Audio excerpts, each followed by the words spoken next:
तो आइए हम तीसरे नवरात्रि के विषय में चर्चा करते हैं। तीसरे नवरात्रि में माँ दुर्गा जी का जो तीसरी शक्ति का रूप है वो देवी चंद्रघंटा का है।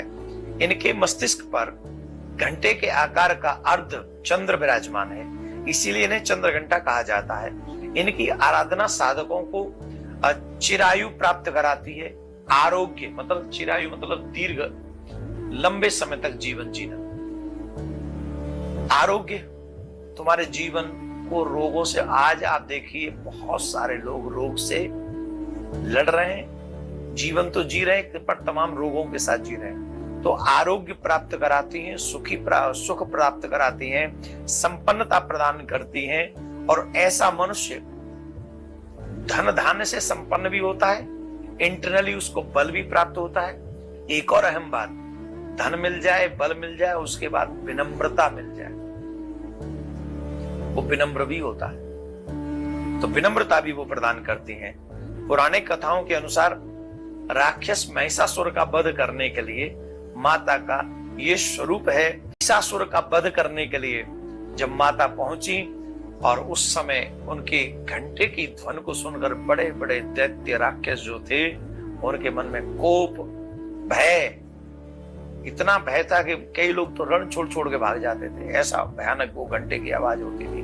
ऐसी माँ को हम प्रणाम करते हैं। महिषासुर इत्यादि का वध करने के लिए महिषासुर का वध किया, ऋषि मुनियों को उस दुख से निवृत्त दिलाने वाली माँ को हम प्रणाम करते हैं। बीज मंत्र हम बता दे रहे हैं, जिस मंत्र का जाप आप माता की पूजा करते समय कर सकते हैं। एम श्रीम शक्तये नमः। इस मंत्र की एक माला कम से कम रुद्राक्ष के माला से हम लोग करें और पूजन विधि ब्रह्म मुहूर्त में उठें, स्नान करें और उसके पश्चात में गंगा जल से अपने घर परिवार दरबार, जो भी दरबार जहां आपने लगाया माता रानी का मंदिर जहां है उसमें छिड़काव करें और उसके बाद में माँ चंद्र घंटा का ध्यान करें, उनके समक्ष दीपक प्रज्वलित करें, माता रानी के अक्षत सिंदूर पुष्प आदि चीजें अर्पित करें। इसके बाद माँ को प्रसाद के रूप में फल और मखाने की खीर का भोग लगाएं। माता रानी को जो भोग पसंद है, फल तो जो भी आप अर्पण करें, लेकिन तीसरे नवरात्रि में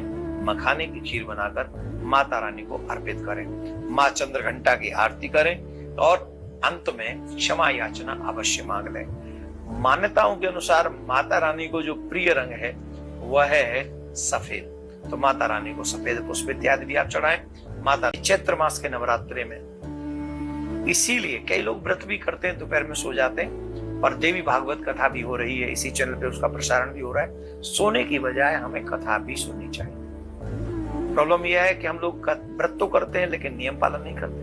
अगर हम कथा सुनेंगे तो देवी में और आस्था होगी तो हमारा मन भी और कथा में लगेगा, देवी में भी लगेगा और व्रत में भी लगेगा। व्रत अगर मन से हो जाएगा तो सारा पुण्य हमको प्राप्त होगा।